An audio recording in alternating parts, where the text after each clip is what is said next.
Okay, good morning, everybody, and welcome to the fourth and final module in the Know Your Data short learning program. Today's module is focused on the ethical use of data, and this was run separately in Siyaphumelela 2 as a service workshop, but we have pulled it into the Know Your Data series in Siyaphumelela 3. So a lot of this work actually stems from quite a lot of input from Paul Prinsloo from UNISA. And yeah, we have built on it for Siyaphumelela 3. So your facilitator and presenter for today will be Dr. Tony Lelliot, who has been involved in the ethical use of data short learning program and service workshops. Tony is a colleague here at Sadie. Okay, thanks very much, and I'll hand it over to you, Tony. Thank you. Great, thanks very much. I know some of you know me. I'll just give you a quick, very quick background. I've been at Sadie, this is my 8th year, and I've been involved in this and one or two other small aspects of Siyaphumelela over the last 5 years or so. And my background is university. I was at Wits University in Wits School of Education for over 20 years. And so my actual specialization was science education. So I'm familiar with university environments and research, et cetera, et cetera. So what I'm going to do then today is go through the link. You're welcome to click on the link. Koo's just put it again in the chat for people who just recently arrived. And I will go through it. We've got a few breakaways, which I know that Ashton's going to assist with. And we will look at the timings. I think my timings for the breakaways are a bit short, but it does depend on how many people are in the group. So I think we will get started. I'm going to share my screen.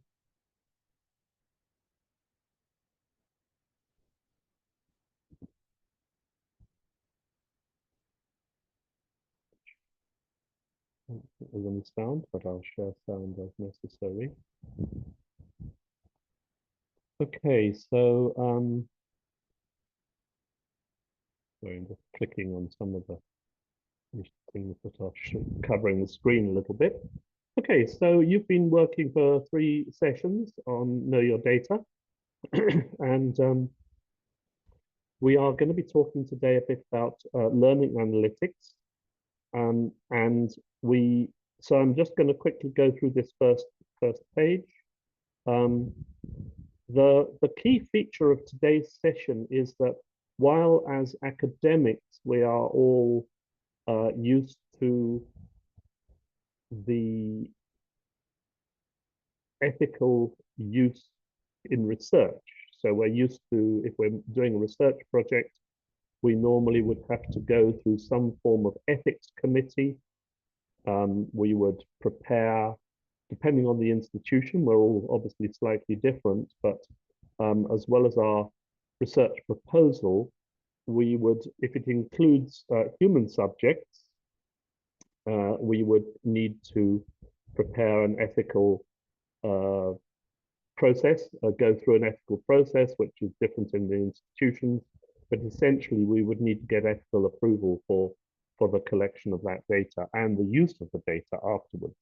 That would be for sort of standard research that obviously there's different types of ethics with other non-human subjects, but in the case of human subjects, we would go through a particular procedure. Here, we're talking about learning analytics, the collection of data for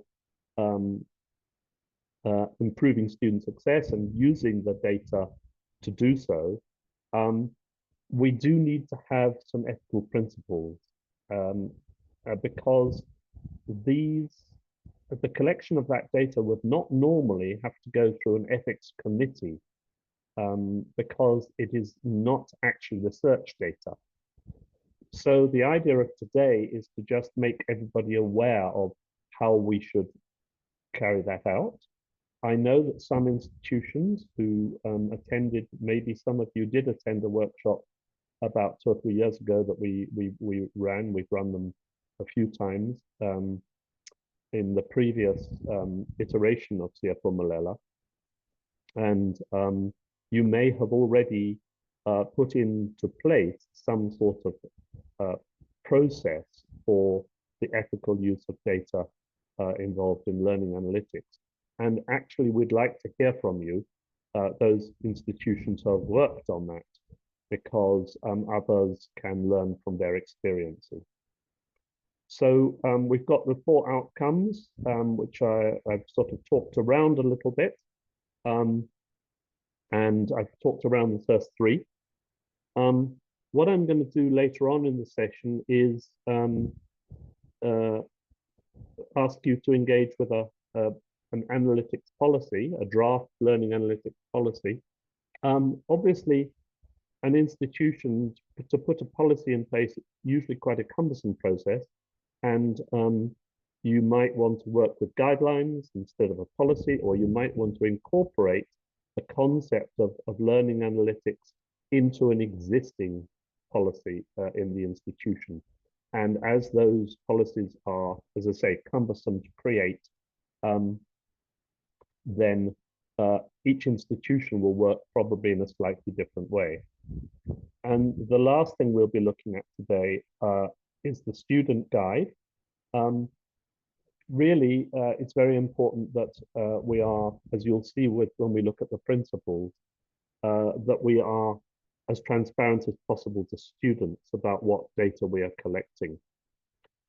So those are the outcomes. They're repeated in slightly different ways in the foci of the engagement. We'll talk a bit about learning analytics. We will discuss in our groups the guiding principles that I'm going to present. And then we'll examine these 2 templates, again in groups, to see how we might want to use those for our own purposes. And by the way, although we've provided the templates in this module as PDFs, it is possible for you to, if you wanted to actually take one and just adapt it, we can of course provide Word versions of them, particularly the student guide, which could be incorporated into first year experience or know your data stuff that you're providing to students. However, they are PDFs, and we know we can copy and paste from the PDF into another document, but if you'd like the Word documents, we can provide those. So we're going to be talking through the principles. We're going to ask you to think about what ethical concerns there might be in your institutions. And we're going to talk about the 2 sample documents, the Learning Analytics Policy and the Student Guide. We are module 4 of Know Your Data, so we're in the same areas of the focus area, the mode of delivery, the theory of change. This is a basic introduction very much to the concept of learning analytics, and you're going to be trying out some actual examples that can be used in institutions, so we're regarding this as authentic learning. There will, of course, be a certificate of completion. And I did notice that there was in the chat, there was a question about last week, the certificate of completion wasn't quite correct.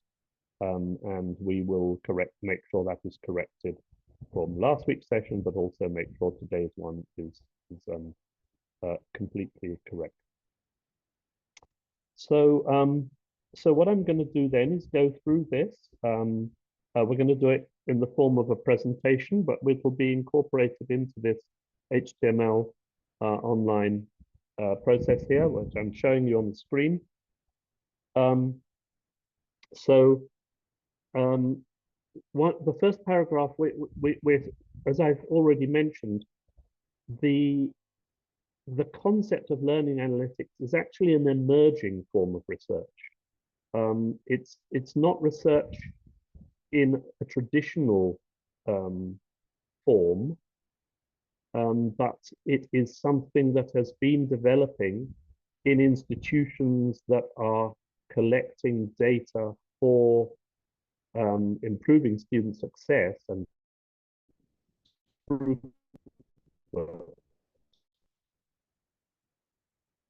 um, as those institutions have started to collect that data, form of research that is slightly different that require ethics approval. So we're going to talk through those aspects of it. And we want to share with each other how institutions are both facing the challenges and solving the challenges. So I'm hoping that by the end of the module, you will have a better understanding of what's involved here, and you might consider how your institution either has already adopted some form of learning analytics policy or guidelines, and also the student guide, using a student guide, which we will talk about as we go through. Okay, so we're going to start with the slideshow, and that's what I'll be. And you're welcome, by the way, to ask questions as we go along. And I'm going to ask, because I will be having to check on my screen covers the chat. I'd have to check the chat separately. I'll ask Ashton if you could note if there's questions in the chat. But we will. This is just a few slides long. We'll go through it, and then you're welcome to ask questions on the way or at the end. And as soon as we're finished with this, we're going to go into an activity on the guiding principle. Okay, so you are already familiar with learning analytics.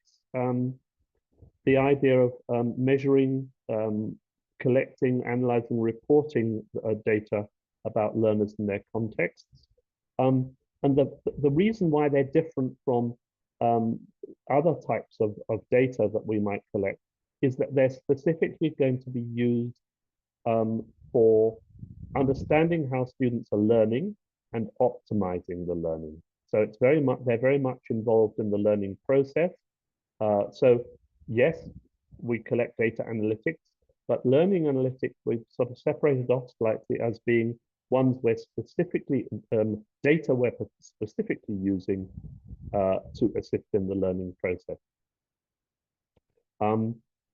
The learning analytics that we collect are they're dynamic, they're changing all the time. They're very much formative. It's a process that is it's not at the end of a process. It's actually as we're going through, as a student is going through the course or courses, we are collecting that data during that process, depending on whether it's from a learning management system or whatever. So in that way, they're formative, and they are personalized because they're very much involved with the individuals who are individual students who are working on the courses. We're gathering the data in various ways, and you may consider ways in which to gather additional data. The formative marks. So obviously, one of the main areas is that the data are the marks that students get in their assignments, and obviously eventually in their end of course or end of module or end of year assessments. Then there are clickstream analytics, which could be happening in a face-to-face classroom, where we are some institutions use clickers to check on students' learning as they're going through, and those clickers can provide data which the lecturer can then present. on the screen to everybody so that we can see, obviously it's a form of student engagement, um, improving student engagement. So that's clickstream analytics, and there are different forms of clickstream analytics, and we can talk about those if you want to, and then if people are using them and what types they're using. And the third one I'm highlighting here, but there are others, of course, is library usage. So one can check what students are doing at the library, entering the library, taking out particular books, but they might also be doing other interactions with the library itself. So all of this is data, and all of this can be used and analyzed and used for trying to improve students' learning. So if obviously we see this in a learning management system, if we see students are not engaging in a particular part of a course, we can then immediately try and encourage them to engage better. So all this is data to try and intervene with students so that they are getting the best experience they possibly can. Okay, so that's a sort of brief explanation of what we mean when we're talking about learning analytics. Now, as we mentioned, these come from Paul Prinsloo, and he produced a paper for Sadie, for Siyaphumelela a few years back, and it is still very relevant today. And so we're actually using these principles, and I'm going to go through each one because this is the nub of, in a way, of this presentation. And I'll talk about what each one refers to. I'll just skim through them first, and then we're going to go through each one in a slide. Each one will have its own slide. So there's a moral, there's a duty that learning analytics have, and it's moral, it's relational between the institution and the student.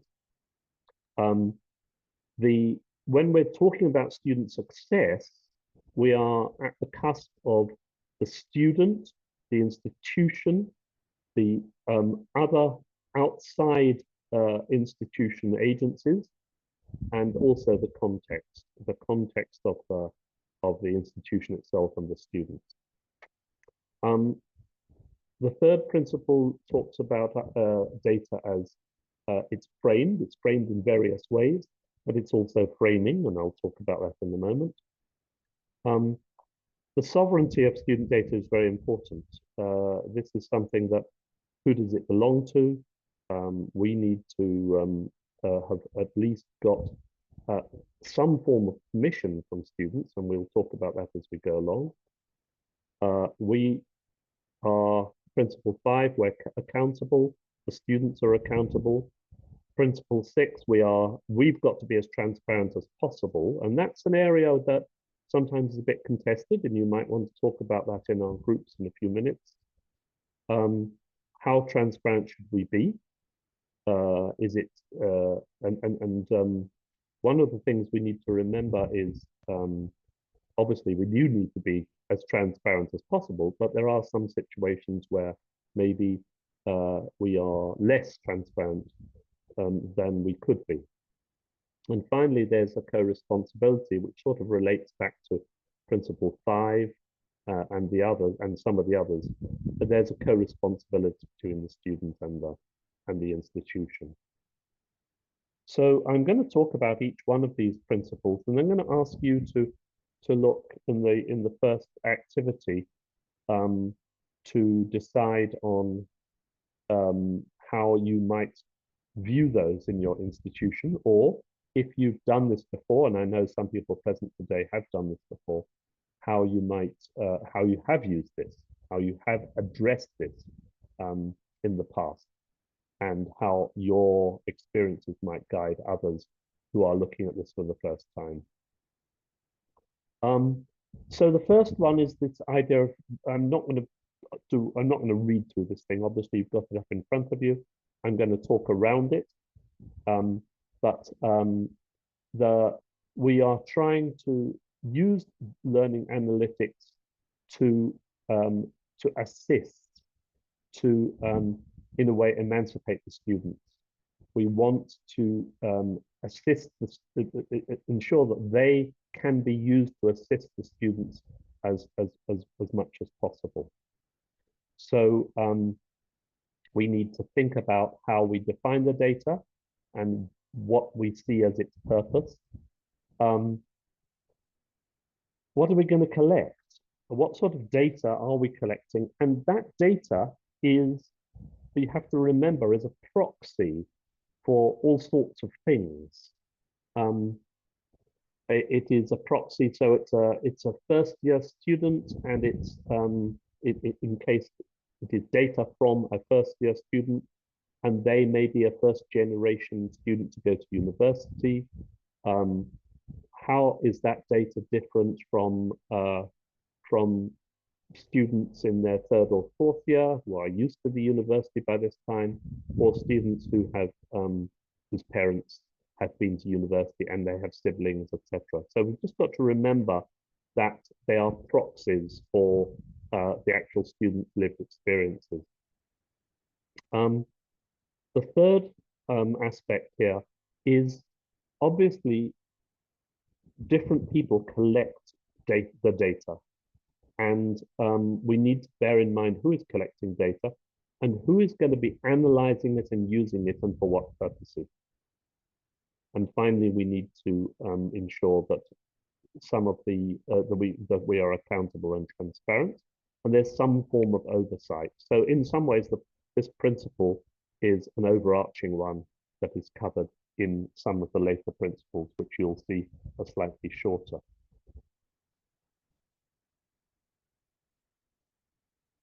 Okay, so in these here, in some of the remaining principles, I've actually taken a quotation from the Paul Prinsloo paper, and those are available. That is available on this in this module further down the web page. If you want to read it in more detail, some of these are taken directly from the paper. So that question relates to principle 2. That question in blue relates to principle 2. The student success in relation to the student, the institution, and outside agencies and contexts. And then we want to have some sort of shared understanding. What does engagement mean? I just recently presented a short paper at the Madiosa conference, and we were talking about student engagement. And obviously, student engagement means different things to different people. If you ask a student what engagement means, it might be quite different from what a lecturer refers to student engagement versus a librarian or others. So we want some sort of a shared understanding of what that engagement means and where those students are from and where they're going to go to. So it's a sort of, in a way, this principle is an underlying idea around how we can define student success.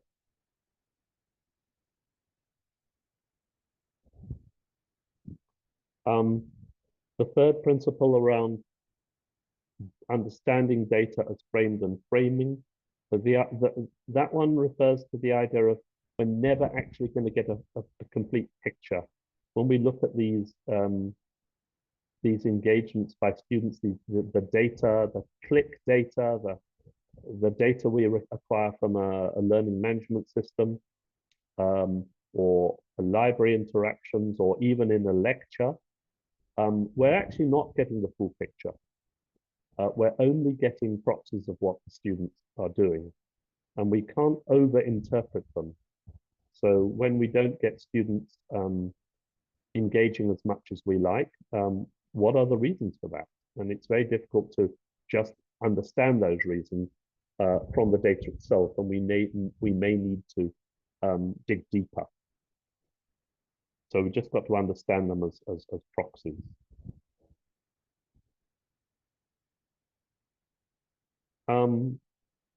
And it's important to understand that the data are part of the student's identity. You might just think it's a set of figures, but in fact, it's deeper than that. And it's as this quotation says from Prinsloo, the last few words, it's an informational part of students' being. So we just have to treat them as important and understand that they are part of the student's being.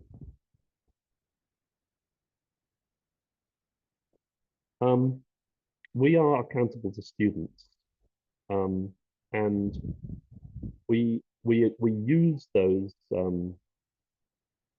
we use the learning analytics to understand the learning by students.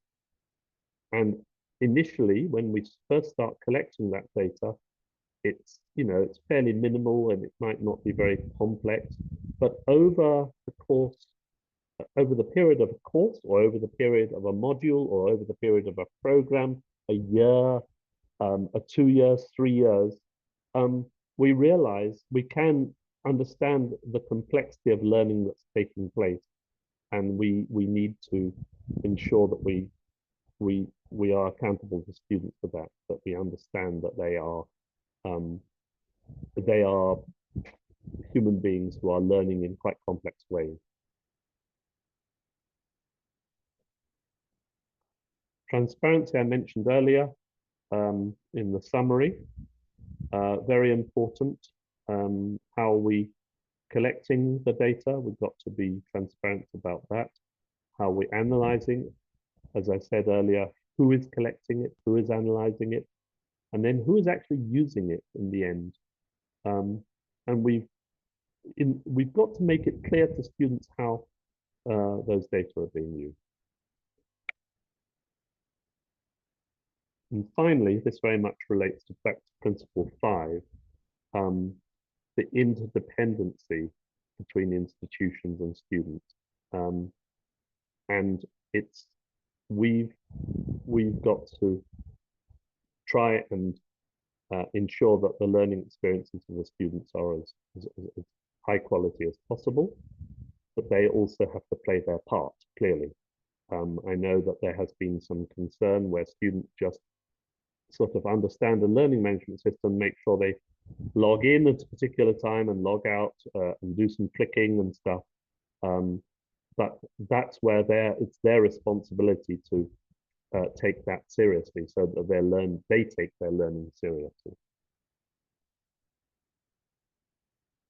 Okay, so if you want to go through that again, you can just go to the left-hand side and you can click on any of the slides. And you may want to do that. So if you go here, it should pop up. There we are. And then you can go through those slides, because I'm actually asking you now to work together in breakaway rooms. And we've got some questions for you. As I said earlier, maybe I've underestimated the time for these, so we've obviously got enough time this morning for us to engage with these properly. And what I would like you to do, and you will have all this in front of you so you can refer to it, and you can refer to those principles in that presentation I just gave. So what I want you to do in the breakaway rooms now is to do these 3 bullet points here. Which of those principles are particularly important in your institution and why? Are any of those principles aligning with what you're doing at the moment?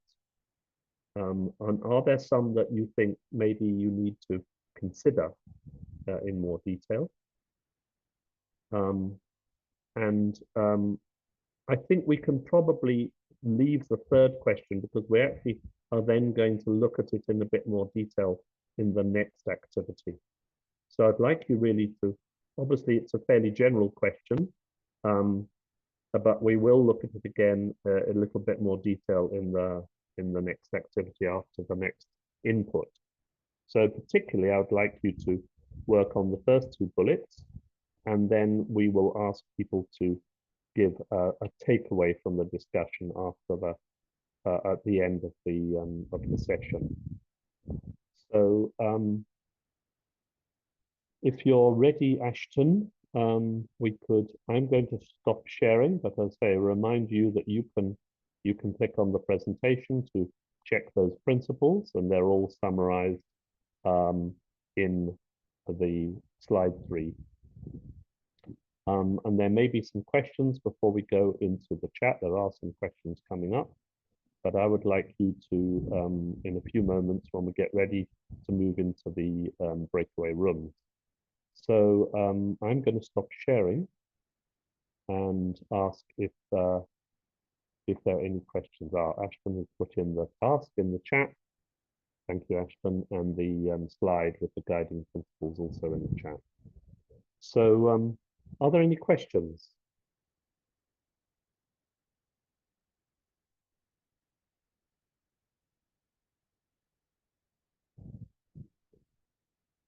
Okay, doesn't look like it. I think we can start. What I'll probably do is I'll pop into the different rooms. How many rooms are we getting, Ashton? We have 8 rooms, and they're the same rooms that have been used previously in the Know Your Data. So the same institutional rooms. Great. Okay. Okay. Should I make it for 20 minutes for the first one? I think we do 20 minutes and we'll see how it goes. Yeah, thanks. Okay. Okay, I'm going to open the rooms now.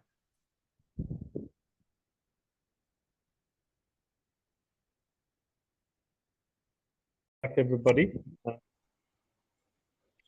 Thanks for that interaction. I popped into each room just to hear what was being discussed and heard similar sorts of ideas. People engaging with some of those principles. We said we would, at this point, have a single takeaway from the discussion. And I'd just like to get one single takeaway from each room. I would just have to look at the rooms. If we have a question though from Lisa. No, just jumping to give my takeaway. Oh, okay. All right, thank you. No, we're the UCT group, and what the key takeaway for us is that we zoomed in on the transparency principle, because we're not only staff, but in cases we've been students as well, and we haven't really seen this communicated well to us if we put ourselves in student shoes. And maybe this is something that we need to look at. How do we do this in a student-friendly way at registration or throughout the year, that students can buy in and understand what we're doing with learning analytics? That's it. Okay. Thank you. That's very helpful. We can ask for volunteers, just like Lisa did, and then we can. So let's just hear. Any other breakout room would like to give us their takeaway? We've got a couple of people with hands up. Graham. Hi, thank you. So we had a very interesting discussion on this topic, and one colleague from the University of the Western Cape, Bradley Kumalo, he indicated that in their institution they have a student-facing policy as well as a staff-facing policy. But the one that jumped out to me was his discussion of the student-facing policy, because it informs students not only of what data the institution will be analyzing, but also how the data will be used. And he also made a very good point about using subject areas or subjects that are intense in specific latent concerns, such as mathematical ability or quantitative literacy, or indeed academic literacy, and to identify areas of improvement in that way, or to look at the underlying concerns that students have through the data, as opposed to using, say, biographical information to identify one group over another. So I really like that feedback, and think that we are on our way to being ethical users of data. Thank you very much. Okay, we'll go in order from the people who put on my list here. Lekau, followed by Elmian.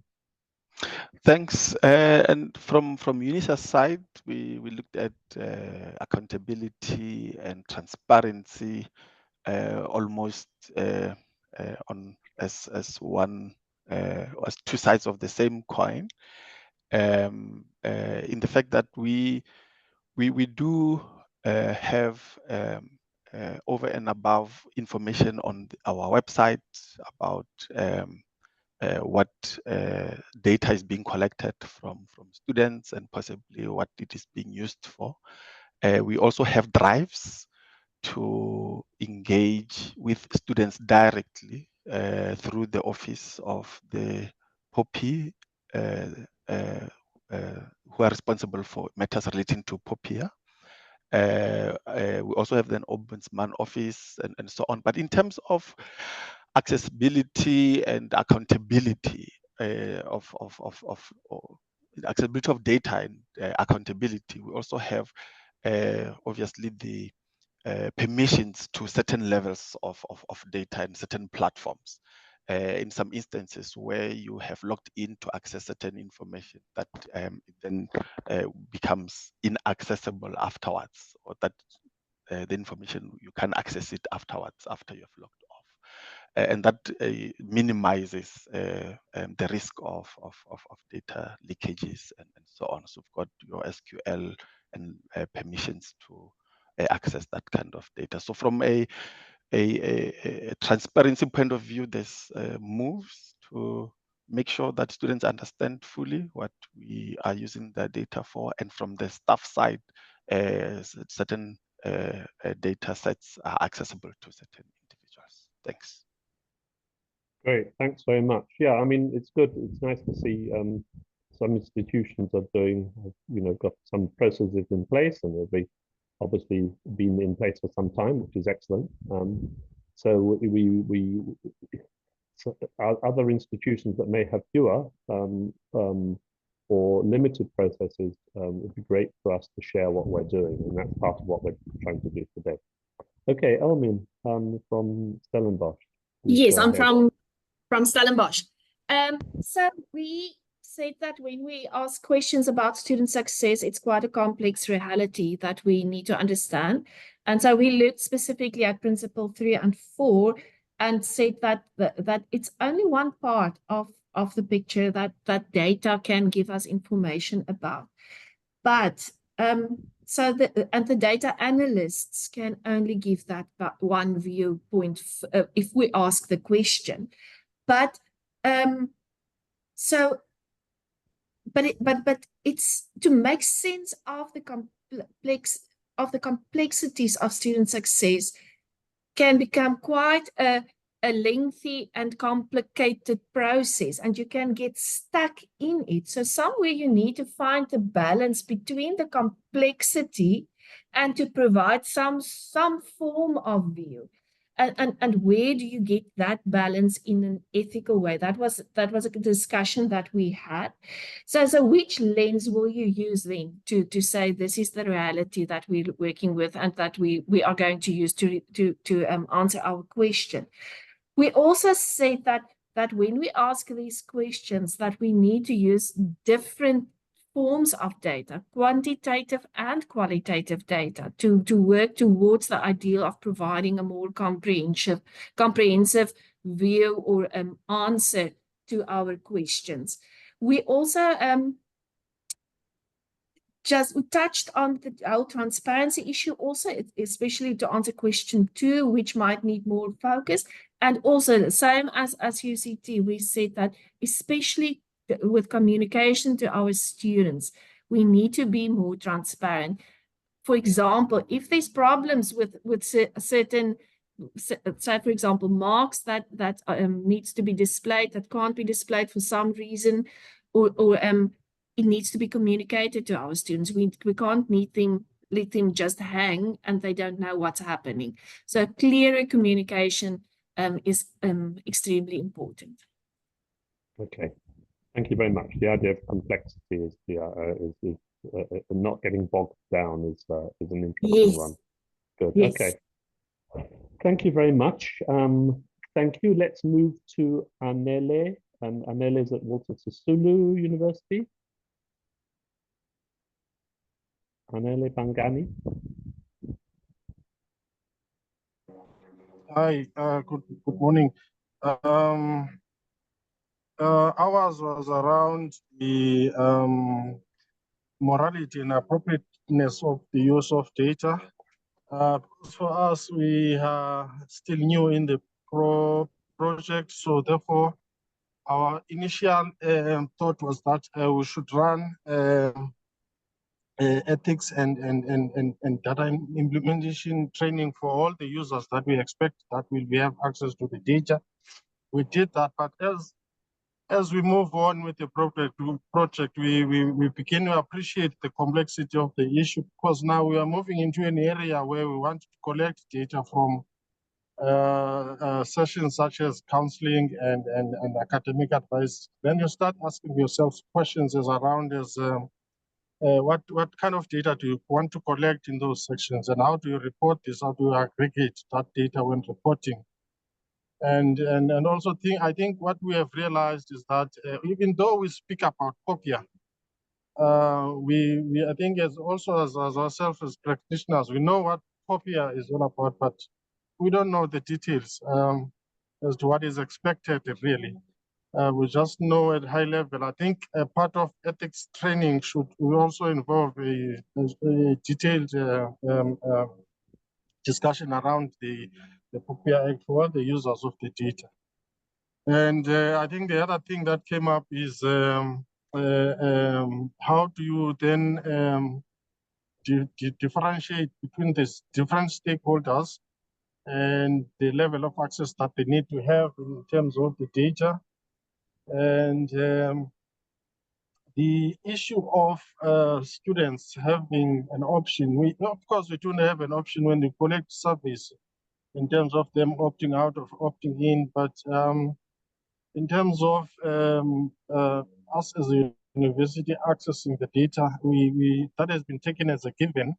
So we discussed that the data that sits within our systems, we are entitled to it, and therefore we can access it anytime. But we don't know what the feeling of the students is around that. Maybe something we can discuss. Yeah, but the bottom line is we are beginning to appreciate the complexity around the moral use of the data, especially access and reporting and collection. Thank you. Thank you very much, Nelly. Yeah, the POPIA and the training is an important one. I deliberately haven't yet mentioned POPIA. Obviously, it's something we have to consider, and it's at the end of the session we might just see for the ways forward if institutions need. In some ways, it'd be useful to find out what one institution that has been doing this for some years, how they've worked with things like POPIA, and then we can provide that information to others. So we'll try and ensure we do some information sharing. Okay, any further volunteers? We've got another, I think, 3 rooms to go. CUT or SMU? Yeah, Charlotte, please go ahead. CUT, thank you. Okay, thank you. At CUT, we've been collecting data basically for reporting purposes and not using data to inform, our practices. So when I say we, I'm referring to a unit within the Center for Teaching and Learning, and that's student academic development and support. So since coming to Siyaphumelela, we realize the importance of collecting data, to inform decision making that we make about our intervention programs. And also, we are still in that process of getting other units and even the faculties to understand the importance of collecting data. At the moment, the data that we've been collecting on has been on the pass rates in modules that are at risk. But we have not yet engaged or tried to get even buy-in for other stakeholders to start looking at data, differently. Mainly because also our students come from low socioeconomic. I mean, it's about 80% of our students who rely on NSFAS. So we need to really, dig deeper, in analyzing data and getting other units and other faculties and even departments to understand the use of data. Why are we collecting data? And how is data going to be used at the institution? So we were looking at the principle number 2 in our case. Thank you.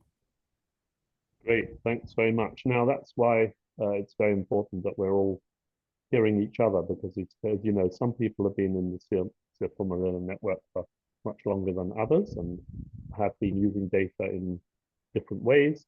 So it's useful to hear that you are you have been using it for reporting, but not necessarily for working with learning and therefore hopefully improving student success. So that's good to hear.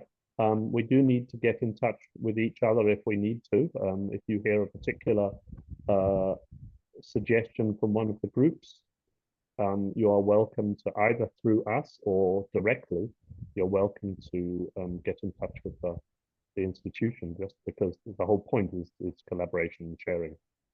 Okay, we've got a couple more. Thank you. Couple more, and a very small group is SMU. Would you like to speak? Yes, thank you, Johnny. So from the SMU group, the three of us, they asked ourselves questions about the existence of policies or guidelines. And perhaps it's we needed to, well, perhaps it was an issue of awareness of the policies from our side, but luckily one of our colleagues, they did indicate that there are some guidelines and some policies relating to that. And yes, we do collect student data. For example, we do collect data on the formative assessments, and that's for the purpose of identify the students at risk and doing so at a timely manner. And yeah, so we a little bit were placed with the principles there. And then we did say, but look, in terms of the protection of the student information, we do, well, only certain staff members can access the data, and well, they have to, sign some agreements that they're not going to, well, they're going to protect the student data and they're going to use it only for the purpose that is stated. And then we looked also at the principle 3, the data is framed and framing, and we agree that, look, the data does not give you the full picture, especially as we get it from the system. There we tend to find quantitative data.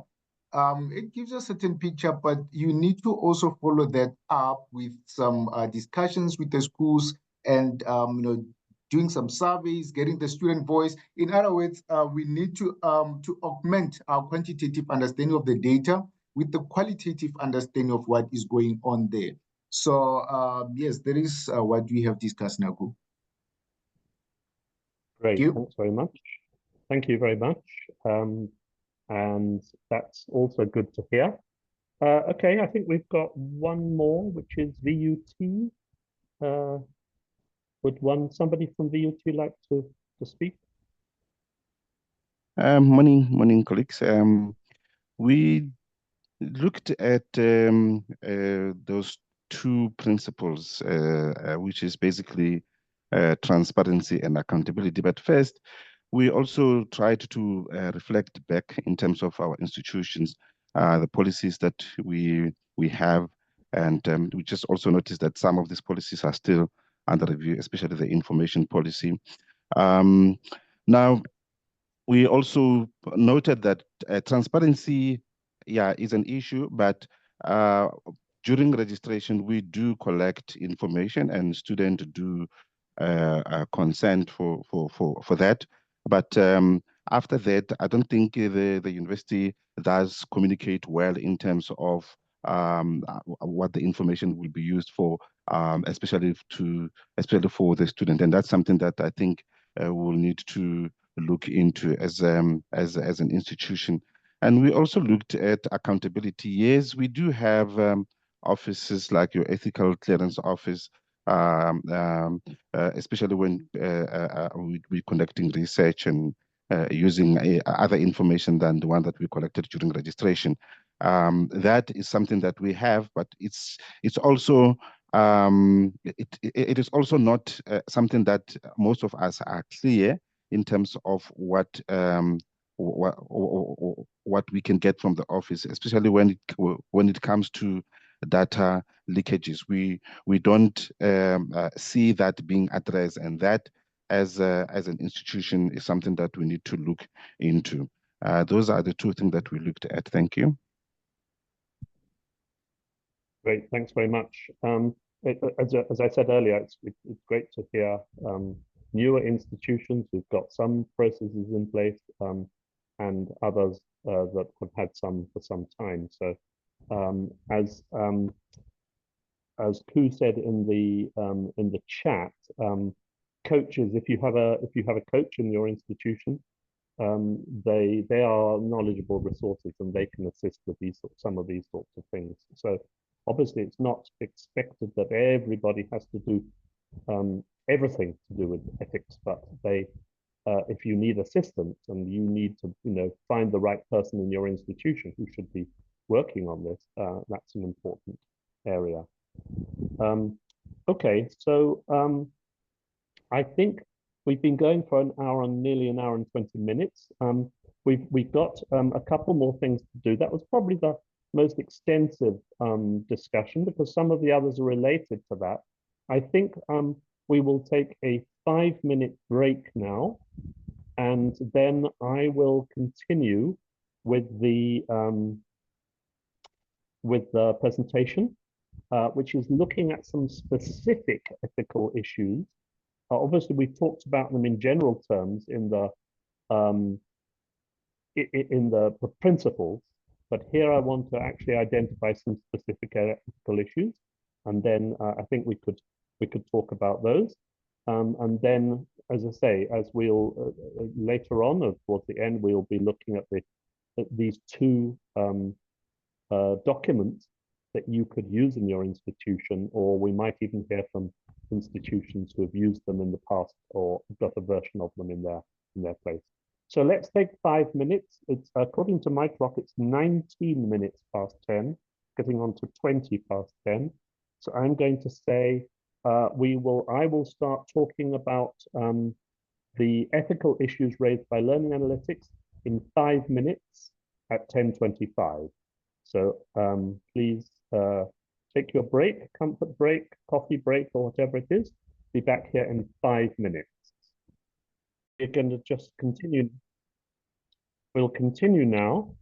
This is a fairly short little section, and we will be going to breakaway room again, but it's going to be shorter. And I would suggest that the next one, I think the last one did need its 20 minutes. I think the next one can work with 15 minutes.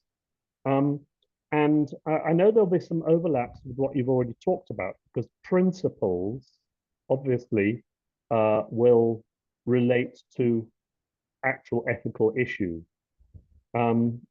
So I'm just going to share the screen.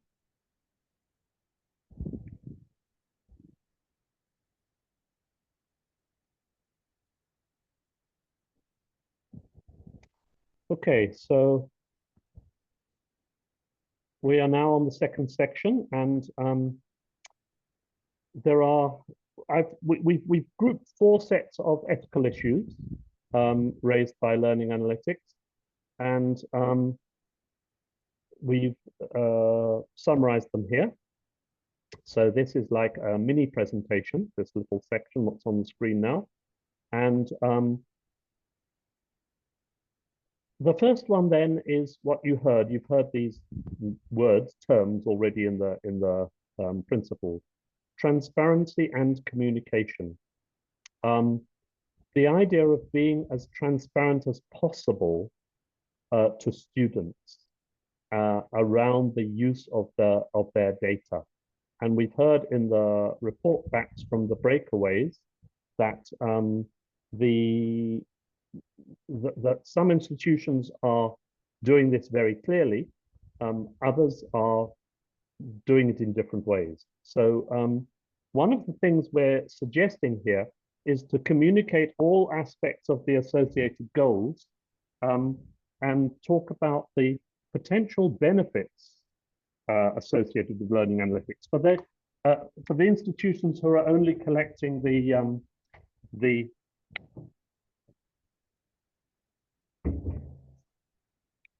data that are right at the beginning of the year,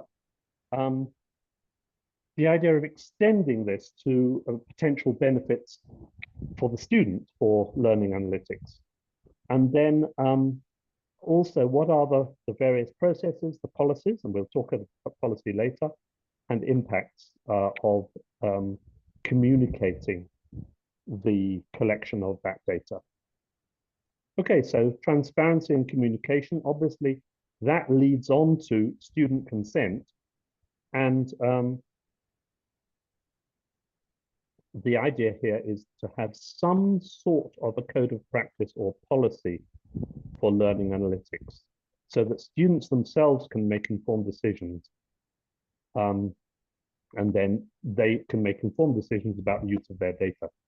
We do need to remember that all institutions have always collected data on students, and they've used them for reporting purposes to DHET and other things like that. Here we're talking slightly differently.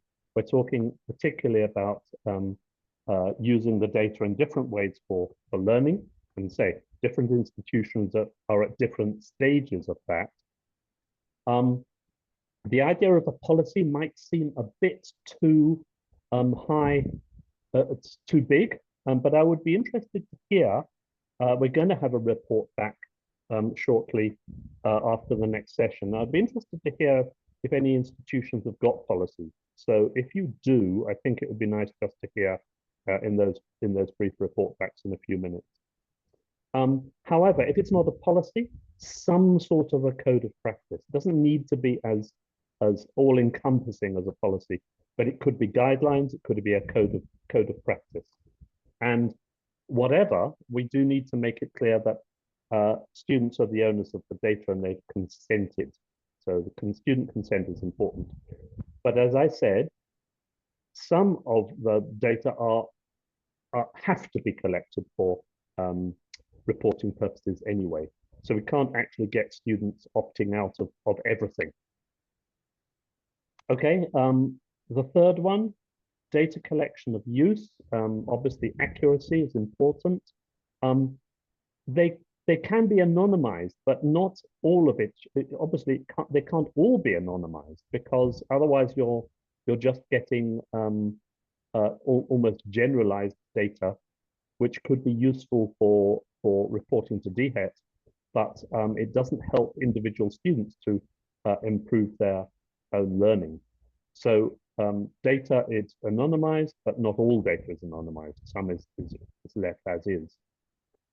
Obviously, it's got to be securely stored, and that's always an issue. Where is it stored? It will be stored on computers who have access to them. So going on to the next one, who has access? Where is that access made? When do they get access? There would therefore have to be controls and backup processes. We all know about, as we've used computers over the years, the idea of losing all our data. And then in this case, backup of all that securely stored data would need to be in place. And we heard earlier from one of the report backs that the data that is being collected can be quantitative, but it can also be qualitative. And finally, there could be some adverse impacts.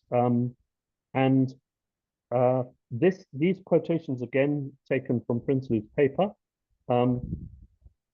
the idea of categorizing or labeling students in some way, it's very important that then those students are not, people are not biased against them in some ways, or it results in institutional perceptions about particular students or groups of students. And whenever there are interventions, and obviously the whole point of learning analytics is that you collect data, you realize that some people are not doing well in some courses or sections of courses, and then you create an intervention. Those interventions do have to be reviewed regularly.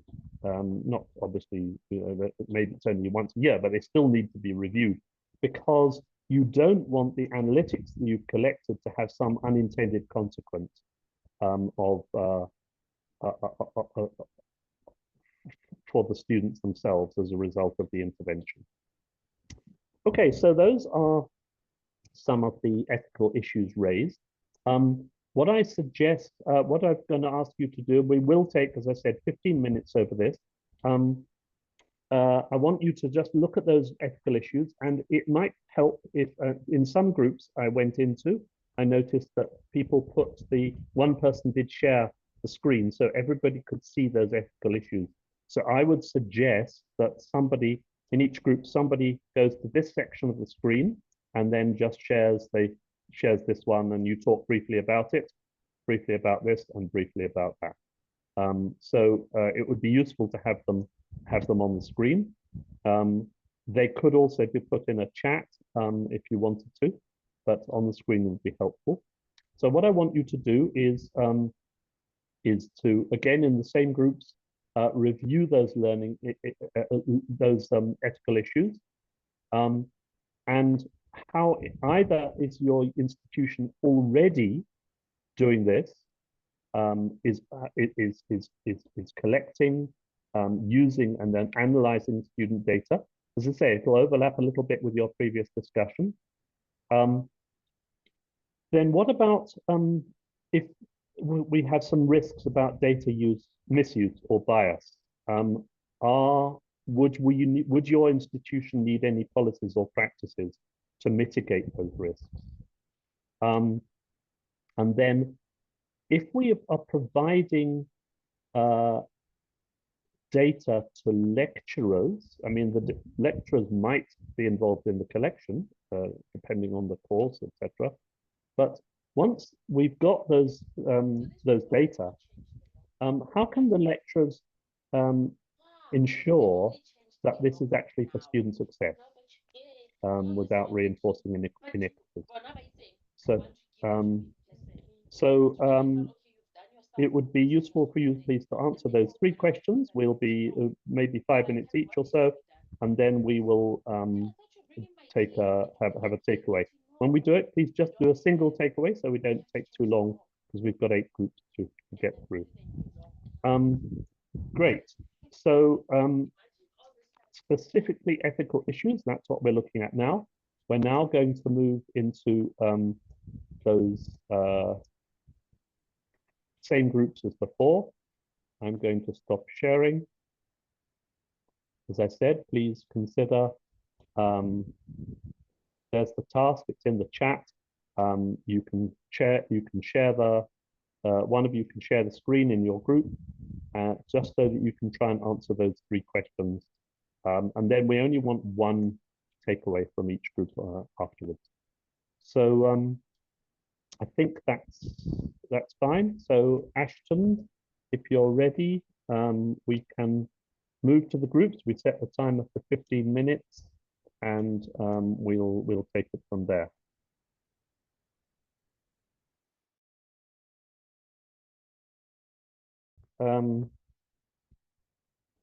Great. I again popped into the rooms and heard how things are going, and it would be good to get a brief report back. If I can just remind people, just one thing, one takeaway.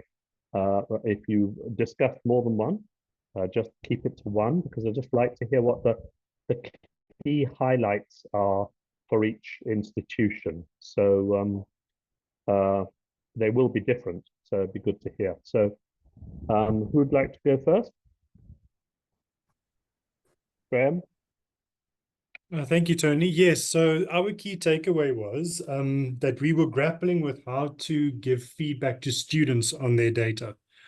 So we did discuss the complexities of this, and also why sometimes it might be better to give a student more general feedback as opposed to personalized feedback, simply because, you know, we want to try and avoid, I don't know, communicating information that could lead a student to feel somehow negatively about their performance in relation to others. So the idea was to try and frame this positively. In other words, to make recommendations to students on how to improve without necessarily, you know, indicating to them, you know, how they relate to others. Great. Okay. Thanks very much. Thank you. Ilsa? Thank you, Tony. So this is for the Stellenbosch cohort. I think what we talked about is research-wise, we have very clear lines and policies and processes in place. But when we talk about operational use of data, as which is the case here, that's where it's less clear what guidelines and what policies there are, and where we are more open to risk. And where there's policies, we need to have more awareness and more training of how we should go about with the data. So it's about the awareness and training of what policies are in place, especially as we're now opening up our Power BI data, as we shared previously in the course, to all our academics. Thanks. Right. Okay. Thanks very much. That's useful to hear as well. Thank you. Good. Next is Deepti at UCT, please. Thank you. In our group, we discussed about the data ethics framework that was developed at UCT. So we have a draft document in place that was developed after consultation with different stakeholders at UCT. And then this document was not published because the POPI Act was then introduced. So now we have like a privacy notice, which is available publicly on the UCT website, where students can know what data is being collected on them. So when they apply, they can know what types of data is being collected, and if they're accepted, what data is then collected and used, and what type of information is then generated based on those collected data. So that document is available for everyone to access. And then one idea that was discussed by the group was about developing a student data interface, know your own data.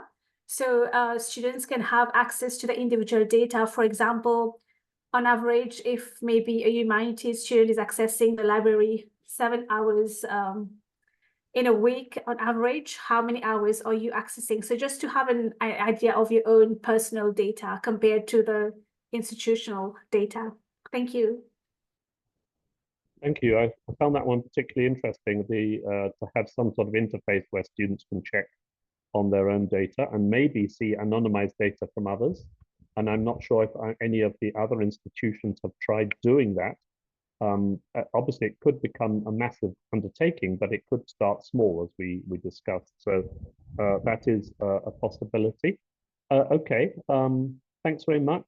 CUT, Leanne?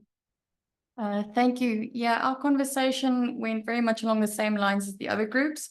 Our key takeaway was really about transparency and consent, and how students should be informed of the way their data is collected and what it's collected for.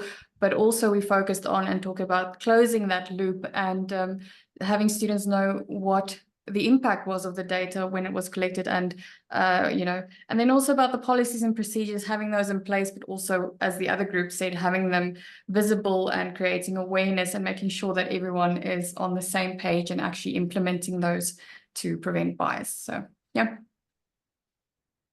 Thank you very much. That's useful. I did ask one group, but they said they've got everything up on the website, and then I actually left the room, but I just posed a provocative question and said, well, it might be there, but how do you know students are actually going there and accessing it and stuff like that? So one would need to consider that. It's all very well providing the information, then do we know that students actually do go and look at the information? Are they interested? Is it an important thing? Whatever. So, okay, thanks very much. Another group I'd like to volunteer to speak briefly. Yeah, it's Mbodila here, Walter Situlu. Yes, thank you. Yeah, Go ahead. we don't have a policy per se, but we have designed a sort of a framework that guides us, in the use of data. And when we were discussing in our group, there were some issues that were raised also. In our context, we've been training academic and on this, doing sort of awareness on the use of data, but we feel like there is a need of more training and understanding. And as we were with Ash also trying to discuss, we feel like also there is a need to reimagine also, academic development training in the side of the lecturer, because most of the time feedback are used to blame the student, but they should start understanding on how to use, learning analytics, to inform, and then to guide also the student. In a way, also lecturer themselves, they need also training to understand what is learning analytics, how they can use it. Because we are talking about the issue of, student at risk, module at risk, and also lecturer at risk. Those are some of the things that we just raised in the group. But the most important thing is to use learning analytics, to assist and also to help. I don't know if colleagues they can add there. Thank you. Thank you very much, Munienge Mbudila from Walter Sisulu. Another group. We've got UNISA, SMU, VUT.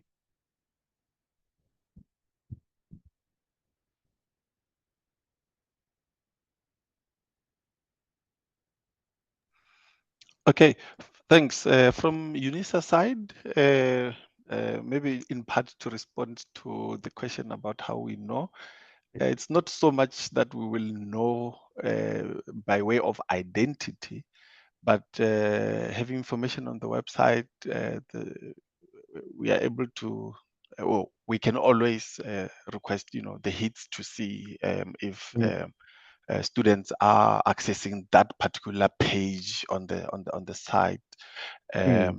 So that could be one way, although as I say, it won't be foolproof. So if there are issues, we won't be able to prove that no, you actually are aware because you have gone to the site and so on. But what we find missing is also the policies and guidelines. We tried to check, we couldn't find. It might be that we couldn't find them, but it would be important to have some guideline document, as some have suggested and some do have, to make sure that because of the different points of data collection, that could be an area to look into. Thanks. Thanks, Lekau. So in addition to what my colleague said, we do have a policies, but we take from the national policies, but we might, like for instance, the one that I was interested on, the promotion of access of information. You can actually, as a student, request information in UNISA, and there is an information officer and the fees, whereby if you are interested on the specific information, but depending also if that information is either available for public or does not require infringe other, like maybe POPIA and all those things. So we do have policies, but in terms of specific elements, in terms of the operation, like for instance, the guideline, for instance, if I want to know information regarding the pass mark in the academic, we don't have specific guideline on how to go about it. But overall, in fact, the guidelines they are not specific like body research and all that, even the research guidelines are not specific to what exactly, but they can just conscientize you or inform you on how to go or what to do. The only challenge is specific guideline. Thank you. Great, thanks very much. That's a great, useful addition. Thank you. Okay, so we have any input from SMU or VUT? Okay, from VUT, from Yes. our end, when we had the discussion, we also realized that there is a need for more showcases on the use of data, because we realize that we do have policies related to the data collection and ethical use of it. But to be honest, it has also came to our attention that most people, including ourselves that are now involved into this analytics project, we were not aware of such policies until now. We starting to dig and finding out what policies are in place, which one are missing, and how do we align this project with the policies that are existing within the institution. So we need to start creating those awareness campaigns so that people that are not entirely involved on a day-to-day basis with such project could also understand and be aware of how to use this particular data and what processes and procedures are in place so that they avoid any unethical use of the data and so forth. So that's what we have discussed and elaborated on from VUT side. Thank you. Thanks, Giuseppe. That's very helpful. Actually, that's going to link us into our next area. But do we have any your comment on policies will link us to the final sessions of today's presentation. SMU, do you have any input? Yes, so from SMU discussed the first point there, and first thing that we said that the ethical use of data, or the collection, use and so forth of data for reporting and research purposes seems to be clear. But when it comes to the collection and use for learning analytics, it seems that there are still gaps there. And therefore, there might be a need for clarity there, maybe a policy or guidelines on how the ethical issues could be addressed there. We do take note of the fact that students do give consent during registration period, for collection of their data. But we ask the question, is that consent compulsory or is it optional? In other words, well, it's more of a question than a statement for us. Can a student proceed with online registration if they do not tick that consent box and all of that? And if the student cannot proceed without it, then it seems that the student has no option but to give consent there. And if they are giving consent, if it is optional, how do we then exclude such students who did not give consent when they do the analytics on the analytics? It seems a very gray area there. We are not sure what is going on there. And again, when it comes to issues of transparency and communication, it seems that students might not be aware of the, even though they've consented earlier on, they might not actually be aware of their collection and analysis of their data unless they are one of those students who are identified to be at risk. And then we contact them and say, you are at risk and you need to be part of the interventions that we have and so forth. Then unless you are part of that, one is unlikely to know of the collection and use there. Or the alternative would be if maybe such student voluntarily participated in one of the surveys, then obviously they would know.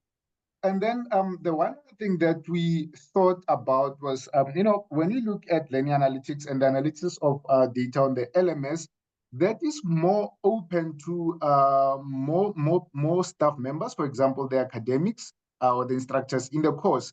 But such people, what is there any guideline for them to follow in terms of the ethical issues and so forth? So for us, it was more questions around that. and not really definitive statements of what is it that we do at the moment. But yeah, that's the nux of our discussions around that question. Thank you, Donald. That's very interesting. In fact, that one of those questions that Donald asked, I wonder if anyone has grappled with this in their institution. And if anyone has, could you maybe answer now? That's the question, what if a student doesn't give consent? Has anyone had that occurring? And if so, have you had any resolution of that? You're welcome just to, yeah, Petrolius. Thank you. The only thing that I noticed when the student apply, and then on the last page, it will give them terms of condition. Yeah, sorry. Then it will ask a student whether they agree or not. And then if they don't agree, that means the application ends. They weren't gonna be able to complete application. So it requires them to read everything with regard to UNISA, what is expected from them and all that.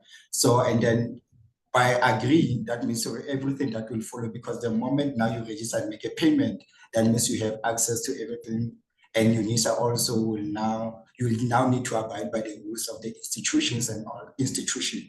So I think that's where now everything starts during the application period, the last page. Okay, so yeah, it is. It does. So I mean, is it in some ways compulsory, this idea of giving consent? Well, I did say earlier that there's some stuff that is compulsory. That universities have to report to government on. But for learning analytics, it's slightly different. So, has anyone else got a view on that?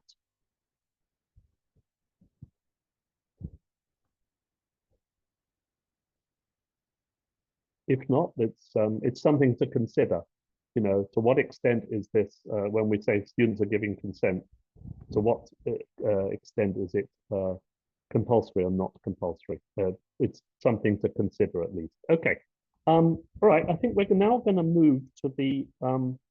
There's a comment on the chat. Oh yes. Okay. So that's the UNISA terms and conditions he's given you, and these would be helpful if people want to look at what other institutions are doing. Petrolius has put up the UNISA terms and conditions, so you can click on that. It's in the chat. You can click on that if you like. Okay, but others, if you have your own, advice, guidelines, and stuff on your website, you might want to put them in the chat for other people, for other institutions to look at, because they're probably publicly available. Okay, so I'm going to now do what is essentially the final section of the of this session today, and that is slightly different from what we've been doing so far, and I'm going to combine these two. We have here two resources for you. As I said, they're PDFs. So if I click on the, we've heard about people talking about policies. We have a model institutional learning analytics policy here, and I can move that. It's here. It's a PDF. You can download it and use it in your institution. It's a couple of pages long. It's not very long. And secondly, we have a student guide. So, and if I click on there, that takes us to the student guide. So, in other words, these are two different things. One's the policy or guidelines for the institution, and the other one is the sort of guide that you might tell a student about. This is the transparency side of things, to explain what it's all about to the students. And this is only 1.5 pages long. So they're both accessible here. The third one is the longer article. It's Sadie working paper that uses Prinsloo's work. So if you want to use that, download it, have it as a reference for your institution. You're welcome to look at that as well. So what I'm suggesting we do now is combine, well, our time's going fine, but I want to combine these two together and make them 15 minutes for the two.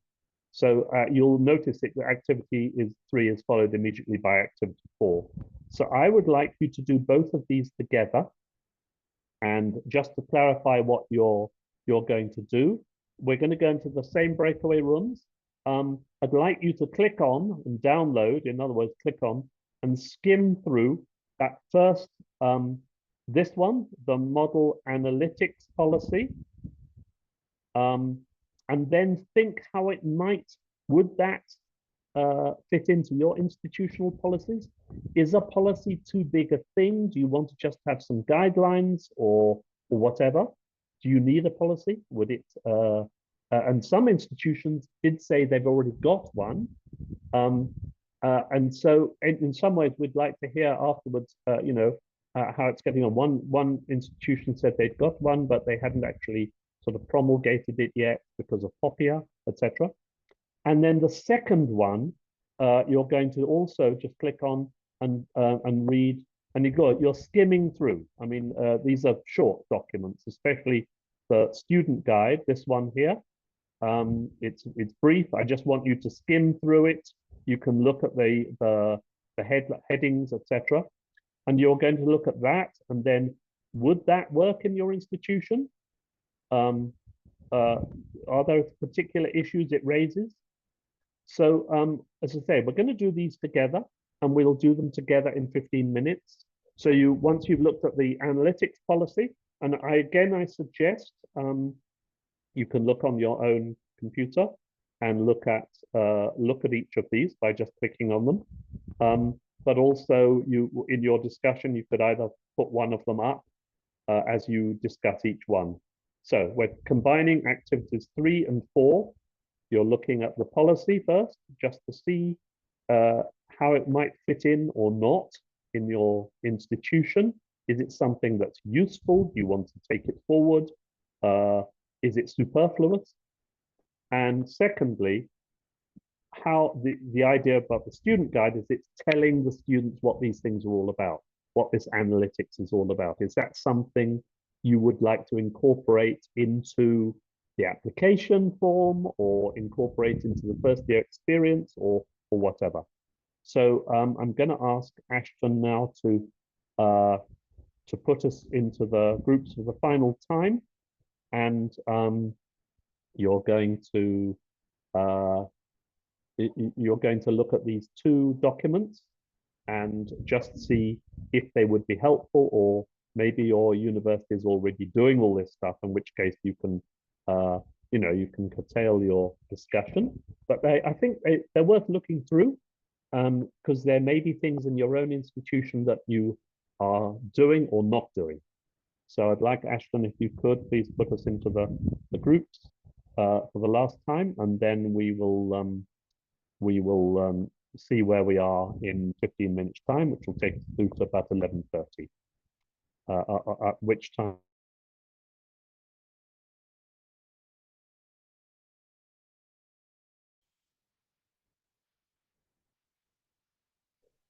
Okay, guys, thanks very much. We're on the final run now, and I don't want to take too much more of your time, but I would just like to hear again from groups, just only on one of these. But please don't try and report on activity 3 and activity 4.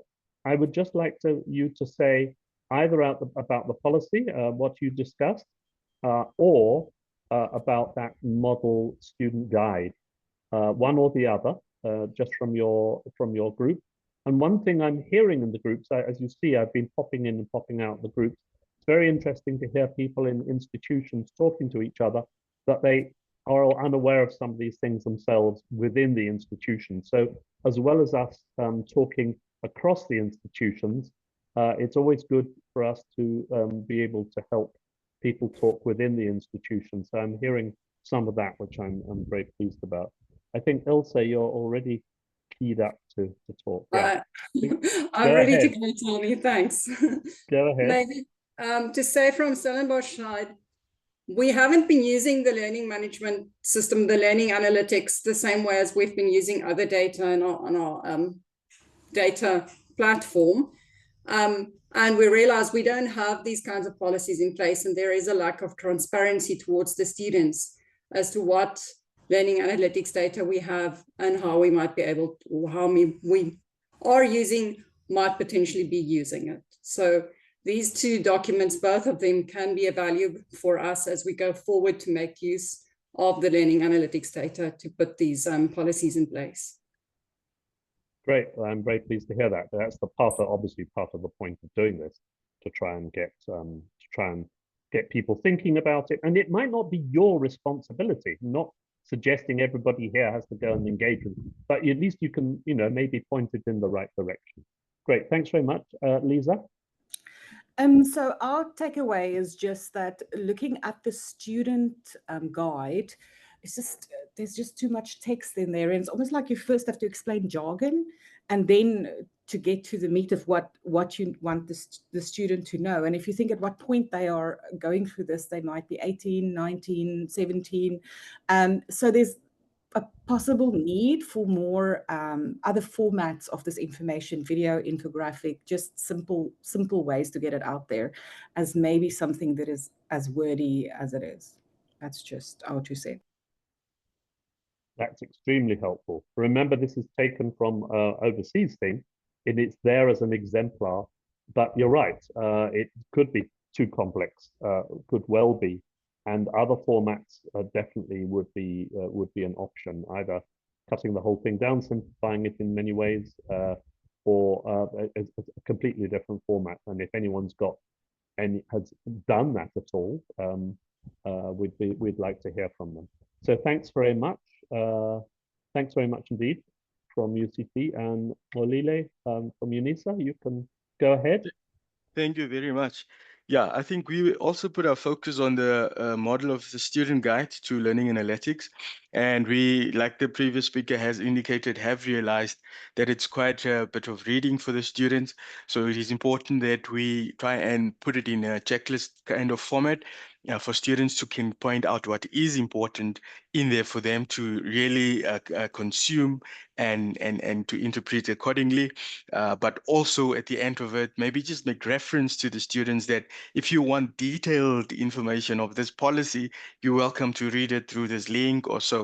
But the most important aspects thereof needs to be outlined for the student to be aware upfront as to what is important to them. Thank you very much. That's also very helpful because, yeah, a summary of the really main key points, which could possibly be done on an infographic or video, and then maybe a link for them to read in a little bit more detail. That's great. Thanks very much. Nicole, CUT. Hello, everybody. I agree with the speaker that mentioned about the student one being too long. So definitely an infographic type thing. But for all of them, we agreed that once you show linkage to strategic objectives and benefits, that was our takeaway, that you would get better buy-in. And then obviously we must walk the talk. Great. Thanks very much. Yeah, I mean, telling them the reasons for it is a key area. Great. Thank you. Another group? Graham? Hi, Tony. Yes, we had similar reservations regarding the language of the student model that we've been presented with, and do see value in it. But we also note that, making policies in an institution will require engaging various stakeholders and not just merely adapting, something that we've been given in this sitting. I mean, we have like a process to follow in my institution and others as well in terms of, writing up policies, but also adapting that for the purposes of informing students, even if that is, to include it in, say, the admission guide or, in the contract students sign with us as institutions. But yeah, thank you. Okay, that's helpful as well. Thank you very much. Yeah, always adaptation. Obviously, different institutions have different processes, and this is part of this is to stimulate discussion, which is great. Okay, thank you very much. Donald, SMU. Okay, so for us, we do acknowledge the fact that, when it comes to learning analytics, it's still early days for us. We are still in the process of configuring the Blackboard Illumate. We start doing some learning analytics, but we are already doing some other kind of analytics of the data from the header system and so forth. And we also say that, we do have business rules and processes in place, but it's not yet clear stated guidelines or policies. And therefore, we think that this two document would be very, very valuable to us, as a springboard to start developing policies for ourselves. But obviously, like the other colleagues have said, we would then need to adapt it and contextualize it a bit to our own institution, for example, the roles, responsibilities, and maybe the processes explained there and so forth. But yeah, in the main, we feel that this document, or these documents rather, are very useful to us and could fit well with our strategy. We just need to also check what other policies are existing that might be affected by what you're saying here. And yeah, only then can we say it's definitely fitting with the other policies or not. But at face value, these are very good documents for us. Thank you. Okay, thank you very much. Glad to hear that. And a comment from, I think the final comment is from VUT, if you've got anything to say. Okay, good morning, colleagues. Yeah, from VUT, the two documents looks very relevant as a start in the absence of any. So one, they could fit, especially the learning analytics policy. So as a start, if you don't have anything, then that's what when we discussed that we could adopt that with an option like to do some amendments at a later stage. But for start, VUT is, yeah, I think will be, this document will fit perfectly for now. Thank you. Okay, thanks very much. That's excellent. Good to hear. It's good to hear that they're useful. They're also meant to be there to stimulate discussion, ideas, and maybe you can, as I said, send it to the relevant person who might be involved more in that than you are yourself. And remember what I said, there are Word versions of these if you particularly needed them, though I know that especially the student one's fairly short and you can just copy paste and make all the adaptations you need. Okay, so I think we're finishing off now. I'm just going to ask, Ashton and I had a chat earlier about what happens if students decline to sign, give their consent. And we had a quick discussion that Ashton's got a nice little video of what is done in actually overseas at Georgia State University.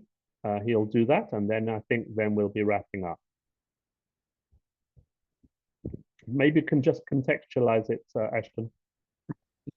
Yes. So this is a presentation that Tim Rennick did at the Nodiosa conference earlier this month. And for those of you who don't know, Tim Rennick was from Georgia State University and is now the head of the National Institute for Student Success. And Georgia State University is really one of the leading institutions when it comes to student success work. And one of the questions that was asked of him in this presentation is around the ethical use of student data, in particular with your predictive analytics. And he actually had a very nice response to it, so I thought it appropriate to share. I will also put the link for the entire recording of the presentation in the chat. Thanks. Yeah, it's a great question. The ethical dimension of this work is very significant and weighs heavy on my mind. I'll say that you heard in the introduction, my degrees are in religious studies. I'm a professor of religious studies, and my subfield is ethics. So we've tried to shape these programs to be very ethically compliant. As in South Africa, the U.S. government has very strict data rules. We have a national policy called FERPA, which very much protects students' data. So a couple of things to say. One is that the fact that we are tracking students for 800 risk factors every day does not mean that we're tracking them via personal data sets that are different than the data we were collecting beforehand. That what we are using for our predictive analytics are just the data sets we not only have always collected about our students, but need to collect in order to be an accredited university. Their grades, their attendance records, their registration records, their major, their time to degree, all the sorts of things that registrars have long collected. That's the basis for our system. We're not tracking personal behaviors. We're not entering into our predictive analytics any demographic data. So whether a student is Black or white, whether a student is low income or high income and so forth, those are not part of our predictive analytics at all. What we're really trying to do with that approach is see what academic behaviors correlate to students struggling. So for instance, we have two students taking exactly the same math class, and both students end up with a C grade in the math course. What the predictive analytics have showed us is that the chances of those students graduating may be very different. If one student, for instance, is an English literature major and this math course is the only math course they need to take, perhaps the C grade that they just got in the course, which is a passing grade, obviously, it raises their likelihood of graduating. If the other student sitting beside them getting the exact same C grade is an economics major and needs to take additional math courses, but in upper level economics courses do all kinds of high level math, that C grade indicates a high degree of risk and tells us we should be helping that economics student right now before they attempt other economics courses and so forth. So the reality is there is data involved, definitely. All that data I just described is data about our students, but it's not personal data other than what we are collecting to academically serve our students and being able to award them degrees and so forth. So often the assumption is, well, aren't you replicating prejudices that are kind of inherent in the data if you're looking at students by different demographic groups and so forth. And our view is what we want to do is equip our staff with actionable items, actionable issues. And the staff person doesn't have any control over whether a student is upper income or low income or Black or white, but they do have some control over whether this particular student needs tutoring in math at this particular moment. So let's set up the predictive analytics to provide that kind of information. Thank you, Prof. Appreciate that. Sure, my pleasure. Good question. Okay, thanks very much, Ashton. That's very helpful. We are beginning to lose a couple of people, so it's understandable. We've been going on for 2 hours and 45 minutes. So that's it for the session today. Please, will you complete your let me just show you sharing the screen again. We taking things forward. I've already told you about this. Some institutions have already got policies and guides, and we would like, if they can share them with other institutions that would like assistance, that's an important thing. We're going to try and get the coaches to be involved in that. So that's something we would like to take forward, and you're welcome to just email us to say, you know, do you have an example for us, a South African example rather than one of the ones I showed there. And what this is telling me also for people who are saying, you know, we'd need to make a lot of changes, maybe when I do this in the future, we might take a South African contextualized model rather than the one I. So that's about it. Please do your certificate of completion to evaluate the module, complete the quiz, so your name, your institution, the normal things that you've been doing in previous weeks, and any improvement, because we would like, obviously we're always looking to improve our own work. So otherwise, I think that is it. Somebody's saying, how do we access last week's quiz? Ashton? You can't. Oh, is that not You possible? have to do it on the day that you okay. Unfortunately, so this present, is because if this we allow tells it everybody open, then everybody can just get a certificate without being in the process. So if you want a certificate for today, please do it today. So please do that one. Terence, I'm afraid it's not possible to do previous one. If you want to take that up a little bit further, please just get in touch with Ashton or Alan. But please complete this one. The one that's showing here, this one here, so that you can get your certificate of completion for today's session. And you can check your score, how you did on the little quiz. And I think that's about it. Terence, you have a raised hand. Otherwise, Sorry. will you? Yes. Sorry, Tony, whilst you're on it, just scroll down to the bottom, because that's where the true and false questions are. And then in order to get your certificate, you need to click the submit button at the bottom after you've got your true and false questions correct, and it will download it. Preferably use Google Chrome for this thing. Right. True or false questions are here, and then you have to click submit. First, check your score.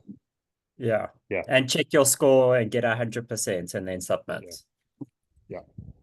Okay, so read this bit at the bottom. This is crucial. So this is about today's session, but this is about the quiz and for you to get your certificate. I think we are more or less done. Is Terence wanting to say something? Yes, Terence? Yes, I just wanted to say thank you very much for 4 weeks of very, very insightful engagements regarding the data. But I just wanted to know, so what's next? We've had these 4 sessions. Is there anything planned? Is this going to be an annual event? Is there going to be something which we need to prep for in the near future? Are we going to engage anytime soon? So what is the plan going forward around this initiative? I'm going to ask my colleagues to answer that. Ashton, do you want to talk about it? Yes, I can. So the Know Your Data series is run annually each year. But the main thing in terms of the next action item for the universities is when you submit in your progress reports in June for your first year of your Siyaphumelela grants, you'll be having to also include the templates that were done in the previous modules, the templates that you've been using in modules 2 and 3. And then having to do a narrative around that as well. So it is ready for you to use the templates. As part of the Siyaphumelela requirements, you are required to actually use your data. So to look at your disaggregated data, to identify those high impact modules, to intervene in those high impact modules, to improve those pass rates in your high impact modules.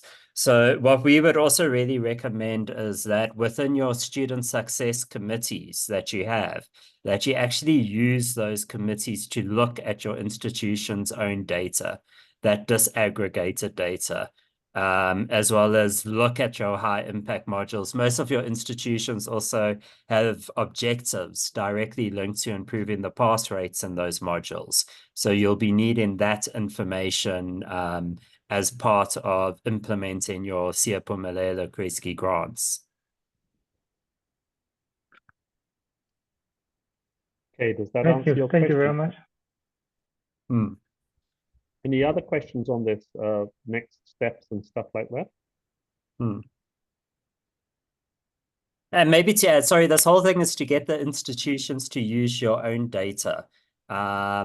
It's not about reporting or compliance purposes. We really want to change the culture in the institutions so that you're looking at your own disaggregated data. You're looking at those performance gaps that you have in terms of race, gender, socioeconomic status. You saw in that Tim Regnick presentation, I mean, it's excellent that after so many years, race, gender, and socioeconomic status are no longer predictors of students performing well at Georgia State University. Whereas if we look at our own institutions, it's heavily your race, your gender, your socioeconomic status, be it your NSFAS funding status or your school quintiles, are heavy predictors of whether you're going to perform well academically within our institutions. So we would really want to get to the point of the Georgia State University where that isn't the case. But unfortunately, it is the case at the moment. So that involves us looking at our data, interrogating our data, and making sure we're supporting all of our students to succeed. A bit of a long-winded answer, sorry.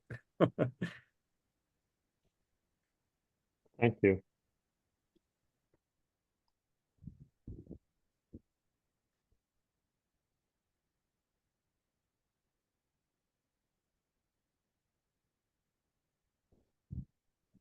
Great. That's it from my side, I think. Thanks very much for attending, everybody, and I hope that it was of some interest and use. And again, thanks for sharing across your institutions and sharing within your institutions. So it's good to see.